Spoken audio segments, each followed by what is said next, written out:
오늘 이 밤에도 하나님의 은혜를 사모하고자 또 하나님의 뜻대로 살고자 다짐과 결단의 마음으로 이 전을 찾으신 여러분, 또 온라인으로 함께 예배하시는 모든 이들에게 하나님의 놀라운 은혜와 복이 있기를 간절히 소망합니다. 지난주엔 하나님의 군대로서 이스라엘 진영에서 부정한 것들, 즉 죄를 피해야 했다면, 오늘은 그보다는 보다 더 적극적인 의미에서 하나님께 구별된 삶을 드리기로, 하나님께 구별된 삶을 살기를 원하는 자에게, 즉 나시린으로서 서안한 이들에게 규례에 관한 말씀을 주고 계십니다. 여기서 나시린이란 일반적으로 하나님에 의해 특별히 종교적 업무, 제사나 성막 관련된 그러한 업무를 맡아 감당해야만 했던 레위인들 또는 제사장 이외에 일정 기간 또는 평생 동안 자신을 하나님의 세상으로부터 구별하여 하나님께 드리고자 그렇게 헌신 봉사하기로 스스로 맹세한 자들을 가리킵니다. 그들이 바로 나시린이다라는 거죠. 이 나시린이 된다는 것은 2절에 남자나 여자나 누가 됐던 상관없이 누구나 다 할 수 있었습니다. 그러나 그렇다고 해서 누구나 다 될 수 있는 것은 아니었습니다. 나시린으로서의 자격을 유지하기 위해서는 몇몇 까다로운 아주 그러한 반드시 지켜야만 했던 그러한 규례들이 있었기 때문입니다. 그렇기 때문에 나시린이 된다라는 것은 한편으로는 엄청난 영광스러운 일이었던 것입니다. 몇몇 까다로운 규례는 이렇습니다. 먼저 3절에 포도주와 독주를 멀리하며 포도주로 된 초나 독주로 된 초를 마시지 말며 포도즙도 마시지 말며 생포도나 건포도도 먹지 말지니. 나시린들은 포도주나 독주를 마셔서는 안 됐습니다. 이것을 그냥 멀리하는 정도로가 아니라 더 나아가서 그것과 완전히 분리된 그러한 삶을 살아야 했다라는 것입니다. 그래서 포도주를 연상케 하는 것에서부터도 완전히 분리되어야만 했습니다. 즉 포도주로 된 초나 독주로 된 초, 오늘날로 표현하면 포도 소스 이런 것들을 가리키는 거죠. 또는 포도즙, 그리고 심지어는 생포도나 건포도도 먹지 말아야 했습니다. 그러니까 즉 포도주를 연상케 하는 그것과 관련된 모든 것에서부터 벗어나야 했다라는 것이죠. 아주 까다로운 조항인 것입니다. 악은 어떤 모양이라도 버리라 라는 데살로니가전서 5장 22절의 말씀처럼 나시린은 술을 연상케 하는 그 어떤 것에서로부터 또는 그 어떤 것으로부터 완전히 그리고 철저히 제거해야 하는 삶을 살아야만 했다라는 것입니다.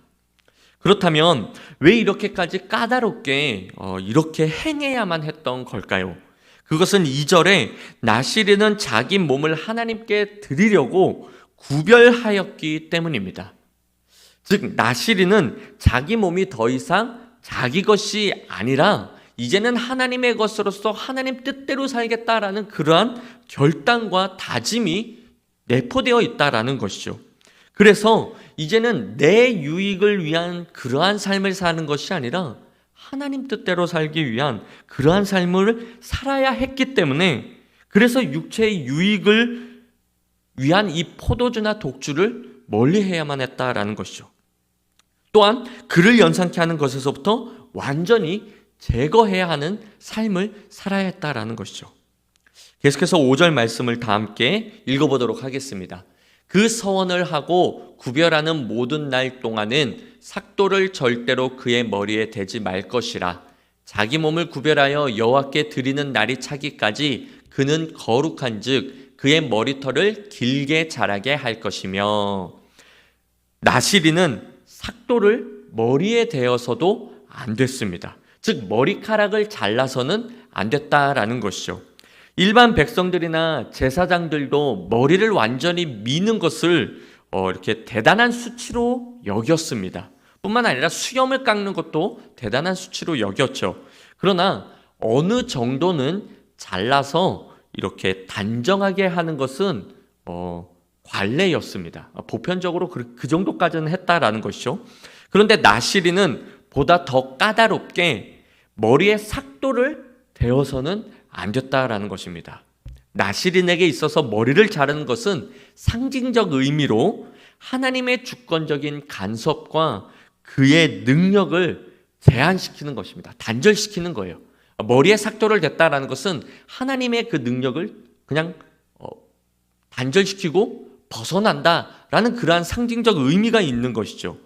그런데 나시린이란 더 이상 내가 아니라 나의 주인은 오직 생명의 창조주요 또 주권자이신 전능하신 하나님이시기에 자신의 모든 것을 맡기고 온전히 순종하겠다라는 표현으로 머리털을 잘라서는 안 됐다라는 것입니다.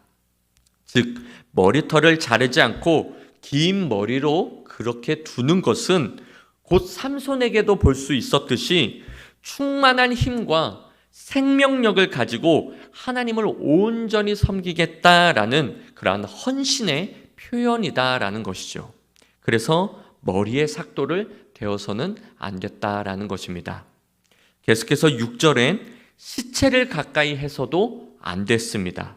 6절 자기의 몸을 구별하여 여호와께 드리는 모든 날 동안은 시체를 가까이 하지 말 것이요. 심지어 7절에 보니까 상반절에 그의 부모, 형제, 자매가 죽을 때라도 시체를 가까이 하지 말라라고 엄격한 규례의 말씀을 주고 있습니다. 즉 나시린은 이는 그만큼 하나님께 헌신한 사람들은 자기 자신이나 부모, 형제, 자매들보다 하나님을 더 사랑해야 한다라는 것을 강조하는 말씀입니다. 이것을 문자 그대로 정말 부모, 형제, 자매를 완전히 그냥 단절된 관계를 완전히 끊어버리는 그러한 삶을 살라. 그래서 가정도 내팽개치고 형제 자매들도 내팽개치고 오직 주님만 섬겨라. 이러한 뜻으로 말씀을 주는 것이 아니라 우선순위를 먼저 하나님께 두라라는 의미에서 우리에게 주는 말씀이다라는 것이죠. 그만큼 하나님보다 더 우선적이고 더 사랑해야 될 대상은 아무것도 없다라는 겁니다. 그 누구도 되어서는 안 된다는 것이지 먼저 하나님을 사랑해야 되고 그 다음 내 이웃을 내 몸처럼 사랑해야 한다라는 말씀이다라는 것입니다. 그래서 모든 관계를 끊어버리고 오직 하나님께만 올인하라는 말씀이 아니다라는 것이죠. 다시 말해서 우선순위에 관한 말씀인 것입니다. 그러면서 왜 이렇게까지 해야 되는지 다시 한번 우리에게 또한 말씀해 주고 있습니다. 8절에 자기의 몸을 구별하는 모든 날 동안 그는 여호와께 거룩한 자니라. 아멘. 즉 나시린은 그 기간 동안 더 이상 자기 몸이 자기 것이 아니기 때문에 자신의 유익이나 다른 사람의 유익을 위해서 살아서는 안 되고 이젠 하나님께 구별하여 드린 몸이 되었으니 하나님을 위한 하나님의 영광을 위한 하나님의 기쁨이 위한 그 뜻대로 그 말씀대로 그 명령대로 살아야 한다라는 것입니다. 하지만 나의 의도와 상관없이 예기치 못한 일이 우리의 삶 가운데는 발생하게 되어 있지요. 나시린으로 서운했지만 9절 말씀에 보니까 누가 갑자기라고 말씀하고 있습니다. 즉 누구도 예기치 못한 상황 속에서 어쩔 수 없이 나시린으로서 하나님께 구별하여 서는 했지만 나도 모르게 불가항력적인 그런 환경과 상황 속에서 그렇게 부정한 것을 접촉할 수도 있다라는 것이죠. 이 나시린으로서 이 규례를 어겼다면 9절 이하의 쭉 내용이 그겁니다. 하나님은 그들에게 다시금 은혜의 회복의 은혜를 주심을 볼 수 있다라는 것이죠. 그렇다고 해서 그 서원이 인정된 것은 아니었습니다. 그 서원은 그 즉시 무효 처리가 되었고 그는 다시 서원하여 다시 그 기간 동안 이 서원을, 이 나시르노서의 이 서원을 반드시 지켜야만 했습니다. 사랑하는 서부제일교회 성도 여러분, 성경은 저와 여러분을 영적 나시린이다라고 말씀하고 있습니다. 왜냐하면 성도 역시 이 세상으로부터 구별되어 온전하신 하나님만을 사랑하고 하나님만을 섬기기로 작정된 사람들이기 때문입니다. 그러므로 저와 여러분은 구약시대의 이 나시린과 같이 하나님께 구별된 자로서 더 이상 내 유익이 아닌, 내 의와 내 영광이 아닌 오직 하나님의 유익을 위해, 하나님의 의와 하나님의 영광을 위해 살아야 할 줄 믿습니다. 이를 위해서 우리가 반드시 명심해야 할 것은 믿음은 결코 타협의 대상이 아니다라는 것입니다. 다니엘서 3장에 보니까 바벨론의 느부갓네살이 두라 평지에 금신상을 세웁니다. 그리고 낙성식을 성대하게 거행하면서 중앙과 지방에 있는 모든 관리들을 그 낙성식에 다 참여하라고 명령합니다. 그래서 모든 사람들이 그 낙성식에 참여하여 음악에 맞춰 그 금신상에게 왕의 명령에 따라 절을 합니다. 그런데 다니엘의 세 친구인 사드락, 메삭, 아벳느고는 그 금신상 앞에 절하지 않은 것이에요. 평소에도 그 다니엘의 세 친구인 사드락, 메삭, 아벳느고를 못마땅하게 여겼던 많은 대신들이 이를 보고 왕에게 고자질합니다. 그러자 왕이 그들에게 묻지요. 어째서 너희는 절하지 않았느냐? 내가 다시금 너희한테 기회를 줄 테니 이번 기회를 놓치지 말고 너희는 음악에 맞춰서 내가 세운 금신상에게 절하라. 그러면서 그들에게 협박합니다. 만약 너희들이 이번 기회도 놓치고 절하지 아니하면 내가 저 풀무불에 던져버릴 것이다.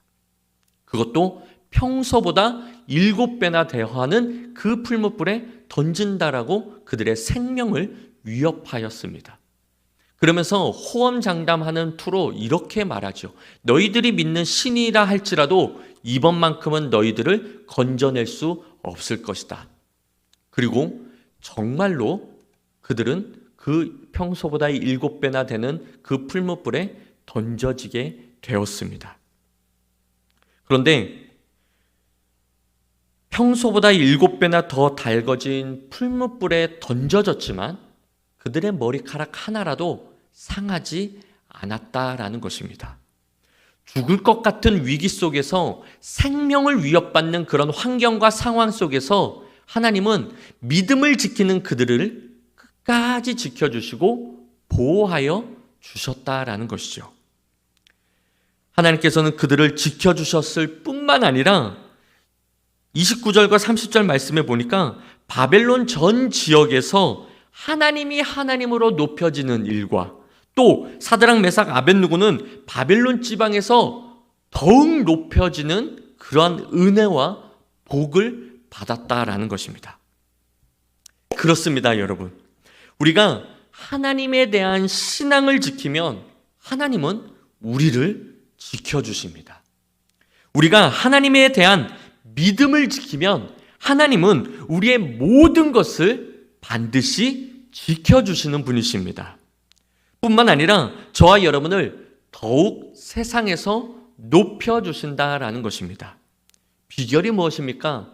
세상과 타협하지 않고 그들의 신앙을, 그들의 믿음을 지켰다라는 것이죠. 그래요. 이 세상을 살아감에 있어서 때로는 힘겹고 어려운 일들이 우리 삶 가운데 많이 있습니다. 그래서 그런 형편, 어려운 형편에 더 많은 것을 필요하기도 하지요. 때로는 더 많은 조건들이 우리의 삶을 더 유익하게, 유리하게 할 수도 있습니다. 그래서 이런 저런 생각으로 내가 어떻게 하면 더 많은 조건들을 가질 수 있을까? 어떻게 하면 내가 누려왔던 이 모든 것들을 지킬 수 있을까? 그래서 이왕이면 다양한 많은 관계 속에서 좋은 게 좋은 거지 라고 여기며 세상에 믿지 않는 그들과 때로는 잘 지내보려고, 그래서 적당히 타협하고 적당히 관계를 맺으면서 적당히 이렇게 저렇게 타협하면서 적당히 이렇게 저렇게 자기 합리화시키면서 살 수도 있다라는 것이죠.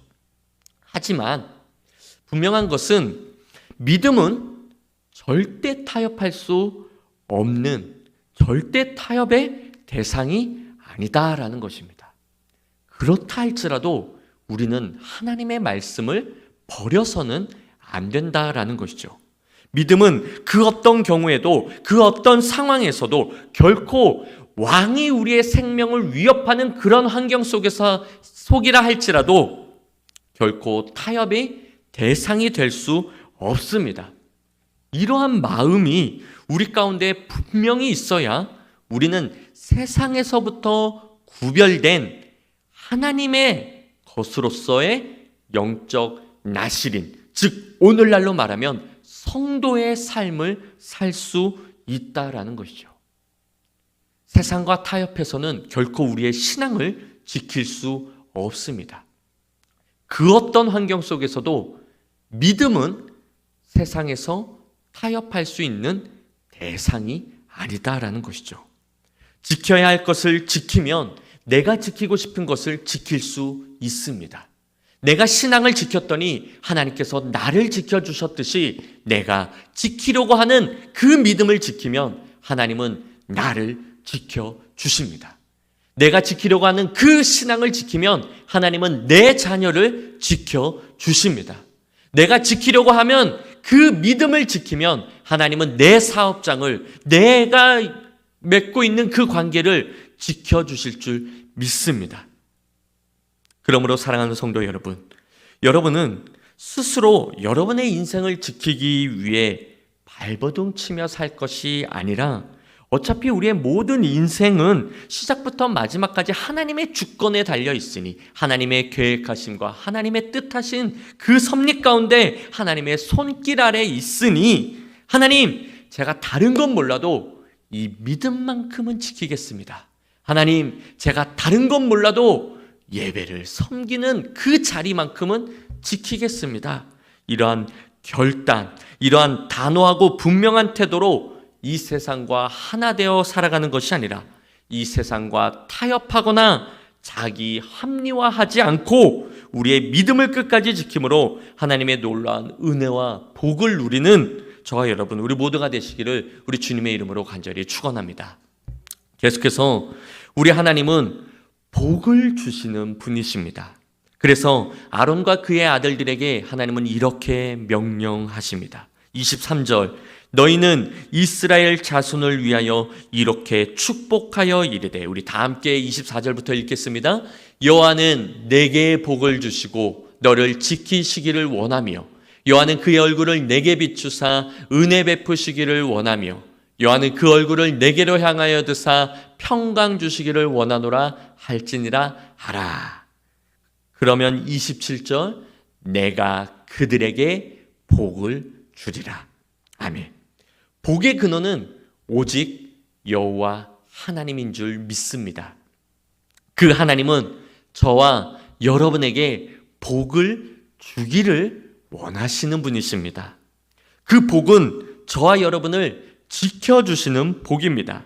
즉 하나님께서 그의 백성들을 항상 살펴보시고 악의 세력으로부터 지켜주실 뿐만 아니라 여러 가지 질병이나 재해로부터로 보호해 주시고 지켜주시는 복입니다. 또한 하나님의 복은 그의 얼굴을 우리에게 비추사 은혜 베풀어 주시는 복입니다. 이는 어둠 가운데 살고 있는 우리에게 단순히 빛으로 밝혀준다는 의미뿐만이 아니라 무지했던 삶에서 새로운 삶, 보이지 않던 그 생명의 길을 밝히 보여주는 그러한 의미이다라는 것이죠. 그래서 우리에게 새로운 소망의 길로 인도해 주시는 복인 것입니다. 이는 결코 은혜를 받을 만한 어떤 권리나 그만한 행위가 우리 가운데 있었기 때문에 주어지는 것이 아닙니다. 이는 은혜 받을 수 없는 우리이지만 하나님의 주권적인, 하나님의 전적인 은혜로 주어지는 은혜라는 것입니다. 그만큼 그의 백성을 보호하기 위한 하나님의 특별한 관심과 남다른 애정을 볼 수 있다라는 것이죠. 여기서 더 점진적으로 나아가 이번엔 여호와의 얼굴을 내게로 향하여 드사 평강 주시기를 원한다라고 말씀하고 계십니다. 이는 25절에 얼굴을 비추는 표현이 이스라엘 백성들에 대한 하나님의 애정의 감정적 표현이라면 26절에 얼굴을 향하여 든다라는 이 표현은 하나님의 이스라엘에 대한 사랑의 적극적인 행위가 반영된 표현입니다. 더 점진적인 하나님의 은혜와 복이다라는 것이죠. 즉 감정만이 아닌 행동을 나타내 보여주는 그러한 표현인 것입니다. 그렇게 하나님은 27절 제사장이 자신의 이름으로 이와 같이 복을 선포하면 하나님께서 반드시 복을 주신다라고 약속하셨습니다. 오늘날 많은 목사님들이 이 구절을 인용하여 축도하는 경우를 볼 수 있습니다. 축도는 단순히 기도가 아닙니다. 축도는 제사장이 하나님 앞에 축복, 복을 비는 그러한 기도가 아니에요. 축도는 하나님의 그 복의 선포를 목사의 입술을 통해 선포하시는 것입니다. 그러니까 하나님이 여러분들에게 복을 주시는 그 선포의 말을 목사의 입술을 통해 선포하는 거예요. 복을 비는 내용이 아닌 것입니다. 그러니 축도가 얼마나 중요한지 몰라요. 축도 시간에 자리를 이탈해서는 안 되는 겁니다. 많은 교육자들이 이러한 범하는 경우가 좀 많아요. 축도 시간에 이제 예배가 마쳤으니 문을 열기 위해서 막 이렇게 일어나 자리를 이탈하는 경우가 있는데 이건 대단한 교만인 것입니다. 축도는 하나님의 그 복의 말씀을 듣는 시간이기 때문에 그 어느 때보다도 경건해야 되고 그 어느 때보다도 겸손해야 되며 그 어느 때보다도 집중하여 그 복의 말씀을 들어야 되는 것입니다. 하나님은 이와 같이 아론과 그의 아들들에게 너희는 내 이름으로 이것을 선포하라라고 말씀하고 있습니다. 그러면 내가 그들에게 복을 준다라고 명령하고 계시다라는 것이죠. 그러므로 우린 이 세상을 살아가면서 복의 근원이신 하나님만을 바라봐야 될 줄 믿습니다.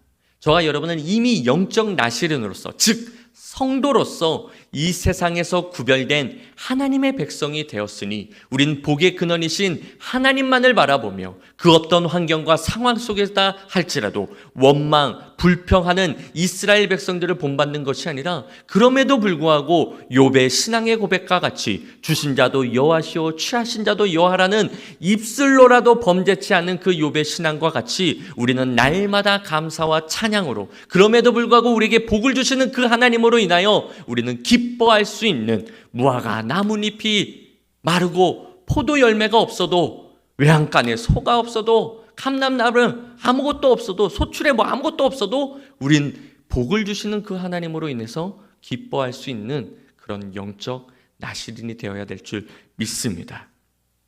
이 세상과 타협하거나 이 세상과 하나 되기 위하여 몸부림치는 것이 아니라 이 세상과 똑같은 기준과 가치관을 갖고 이 세상처럼 이 세상의 사람들처럼 살아가는 것이 아니라 우리는 그들과는 다른 하나님의 영적 나시린이기에 절대로 우리의 이 신앙을 타협하거나 그들에게 내주어서 그들과 뭔가 하나 되기 위한 그런 것이 아닌 온전하신 하나님의 말씀과 그 뜻대로 살아가는 오직 주님께만 영광 돌리는 삶을 살아가는 저와 여러분 우리 모두가 되어 하나님이 우리에게 주시고자 하는 이 복을 누리는 저와 여러분 우리 모두가 되시기를 우리 주님의 이름으로 간절히 축원합니다.